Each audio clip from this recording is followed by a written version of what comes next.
Assalamualaikum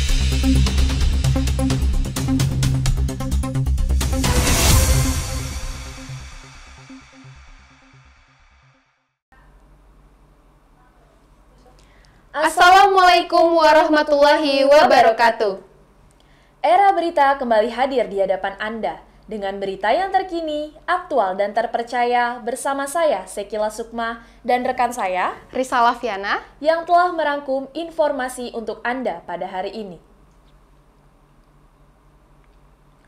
Pemirsa, pada Kamis 6 Maret, Gubernur Jawa Barat Deddy Mulyadi membongkar objek wisata Hibis Fantasi di Puncak Bogor karena diduga menyalahi izin dan berdiri di zona terlarang. Meski telah diperingatkan, pengelola enggan membongkar bangunan. Padatnya pembangunan di Puncak pun disebut sebagai salah satu penyebab banjir bandang. Baru 3 bulan beroperasi, Taman Wisata Hibis Fantasi di kawasan Puncak Bogor harus menghadapi kenyataan pahit.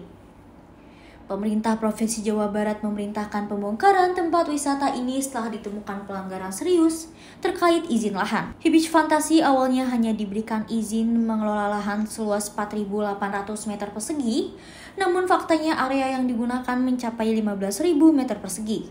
Hal ini melanggar aturan tata ruang dan berdampak pada lingkungan sekitar. Ini kita lagi di areal rekreasi apa sih namanya? Ibis ya, yang dikelola oleh BUMD Provinsi Jawa Barat, PT Jaswita. Ya. Kemudian Pak Kasat, silakan berikan penjelasan. Ini izinnya berapa? Ya, izinnya diajukan 4.800 meter persegi kurang lebih. Nah, terus yang dikerjakan? Dan yang dikerjakan sampai dan tahun kemarin itu menjadi 15.000. 15.000 berarti sudah nambah 11.000. Ya, kemudian dilakukan penindakan oleh Pemda Kabupaten Bogor bersama kami, Pak. Peringatan sudah, Pak? Sudah melakukan peringatan, kemudian pemanggilan, Pak. Diminta bongkar sendiri sudah? Iya. Tetapi rencananya akan membongkar sendiri yang di luar ketentuan. Udah, karena tidak dibongkar sendiri, perintah saya bongkar mulai hari ini. Siap. Ya, siap. Bantu Pak Wakil Bupati. Siap. Pimpinan DPRD Bogor. Pak Bupati juga sudah bantu mengarahkan Pak Bupati, untuk dukung Pak Gubernur. Dukung, kita bongkar karena ini menimbulkan problem bagi lingkungan. Dan saya tidak segan-segan walaupun ini adalah PT-nya, PT BUMD Provinsi Jawa Barat, untuk memberikan contoh pada siapapun bahwa yang melanggar ya harus ditindak. Walaupun itu adalah lembaga bisnis, lembaga usaha BUMD milik Provinsi Jawa Barat. Kita ngasih contoh pada seluruh warga di Jawa Barat. Ya. Terima kasih Pak Gubernur. Ya. Ada alatnya? Lanjut, ada alatnya? Siap. Kita mulai bongkar hari ini. Tak hanya soal izin, keberadaan Hibis Fantasi juga diduga menjadi salah satu penyebab banjir bandang yang melanda kawasan Puncak beberapa waktu lalu. Alih fungsi lahan di daerah berkontur curam menyebabkan air hujan tidak terserap dengan baik, sehingga mengalir deras ke pemukiman warga. Gubernur Jawa Barat Deddy Mulyadi menegaskan bahwa penertiban ini dilakukan tanpa pengecualian. Walaupun pengelola dari taman wisata ini, PT Jaswita Jabar, merupakan badan usaha milik daerah. Langkah tegas ini diharapkan dapat mengembalikan fungsi kawasan Puncak sebagai daerah konservasi dan mencegah bencana alam di masa mendatang. Saat ini proses pembongkaran telah dilakukan oleh Satpol PP Jawa Barat dengan bantuan pemerintah Kabupaten Bogor.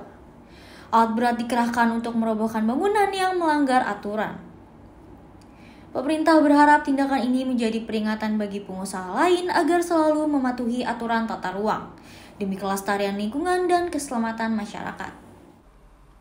Beralih ke berita selanjutnya, pemirsa, belakangan ini banjir kembali melanda sejumlah wilayah di Jabodetabek. Banjir disebabkan meluapnya Sungai Ciliwung dan kurangnya sumur resapan air. Di beberapa wilayah seperti Padepokan Ciliwung Condet, banjir sudah berangsur surut. Namun, sejumlah bangunan mengalami kerusakan dan warga kehilangan barang-barang berharga. Untuk informasi lebih lanjut, saat ini kami sudah terhubung dengan rekan kami Chandra yang berada di lokasi. Ya, silahkan Chandra. Ya pemirsa, saat ini saya sedang berada di dekat Kali Ciliwung, tepatnya di Padepokan Ciliwung, Pejaten Timur, Pasar Minggu Kota Jakarta Selatan, yang dimana sebelumnya telah terjadi hujan lebat yang mengakibatkan wilayah di sekitar Pejaten Timur itu mengalami kebanjiran. Diketahui penyebab kebanjiran disebabkan oleh curah hujan yang tak kunjung berhenti sejak Senin 3 Maret 2025 hingga membuat banyak kali di wilayah Pejaten Timur itu meluap. Ketinggian banjir diduga hingga mencapai 4 meter dan volume air baru surut itu pukul 8 pagi. Kondisi sekitar saat ini juga sangat memprihatinkan dikarenakan masih banyak sampah dan lumpur yang diakibatkan oleh banjir. Pasca terjadinya banjir, banyak dari warga atau petugas bantuan turut bergotong royong untuk membersihkan sisa-sisa dari banjir seperti sampah dan lumpur. Lumpur yang disebabkan oleh banjir tersebut membuat warga kesulitan untuk membersihkan dikarenakan lumpur dan sampah yang tercampur sehingga membuat warga kesulitan untuk membersihkan sampah tersebut. Untuk mengetahui informasi lebih lanjut, berikut wawancara saya dengan beberapa narasumber, juga termasuk korban dari banjir. Sebenarnya 2 kali meluap ya. Tanggal 3 subuh jam 3 lah, jam 4. Yang kedua tanggal 4. Banjir susulannya tanggal 4 yang lebih parah.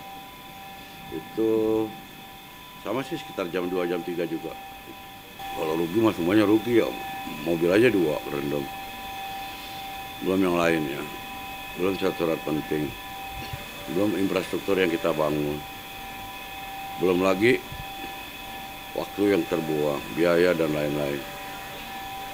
Kalau penyebab banjir Jakarta itu sebenarnya memang apa ya? Kita nggak usah bicara banjirnya, sebenarnya keseriusan ya. Jadi kalau Jakarta banjir, Jakarta pasti banjir. Persoalan banjir ini bisa diminimalisir dengan keseriusan tuh. Artinya aliran 13 sungai dari hulu itu benar-benar diperhatikan, benar-benar dijaga, regulasinya juga benar-benar ditegakkan. Ruang terbuka hijau Jakarta sebagai kawasan konservasi dan resapan air ini sudah berkurang jauh. Harusnya luas teritorial Jakarta itu 30%-nya itu adalah ruang terbuka hijau. Sementara sekarang udah di bawah 5%. Parah 2007 dulu. 2007 jembatan Pasar Minggu bikinan Belanda putus. Kemarin ada di Jembatan Kuning namanya tuh ya, dari Tanjung Barat ke Condet. Itu tinggi. Air Ciliwung itu sampai. Artinya ini sepadan dengan banjir 2007. Ya biar sabar aja lah, ya. Buat kalau banjir yang lain sabar. Memang kita masyarakat Jakarta ini sudah bagian daripada teritorial Jakarta, yang Jakarta ini memang kota air ya. Jadi kita harus benar-benar jangan sembarangan juga tinggal di Jakarta. Ya, ayo kita bersihin kampung, jangan pada buang sampah apa segala macam. Itu. Oke, pesan buat pemerintah untuk terakhir kalinya, Pak. Ya pemerintah yang serius lah, ya yang serius gitu ya, jangan bikin lembaga-lembaga doang. Ada BBWSCC, Balai Besar Wilayah Sungai Ciliwung Cisadane itu jelas teritorial pemerintah pusat ada di wilayah sungai. Tapi apa yang sudah dilakukan BBWSCC terhadap sungai, ya, khususnya Ciliwung misalnya, nggak ada. Saya sekian lama jadi aktivis ya. Apa yang pernah dilakukan BBWS? Nggak ada, semuanya seremonial nanam pohon. Ya, BKSDA cuma nanam pohon, pejabat-pejabatnya. Pada saat banjir kabur gitu loh. Jadi seriuslah ngadepin persoalan besar. Kalian digaji rakyat. Ya, kalau rakyat nggak bayar pajak, kalian kerja nggak ada yang gajian, tahu? Ya pemirsa, itu saja informasi yang dapat saya sampaikan. Saya Chandra dan Ilyas melaporkan dari Pejaten Timur, Pasar Minggu Kota Jakarta Selatan. Kembali ke studio. Informasi tadi sekaligus menjadi berita penutup perjumpaan kita pada hari ini. Selamat menjalankan ibadah puasa. Saya Risa Laviana dan rekan saya, Sekila Sukma, beserta tim redaksi yang bertugas mengucapkan terima kasih. Wassalamualaikum warahmatullahi wabarakatuh.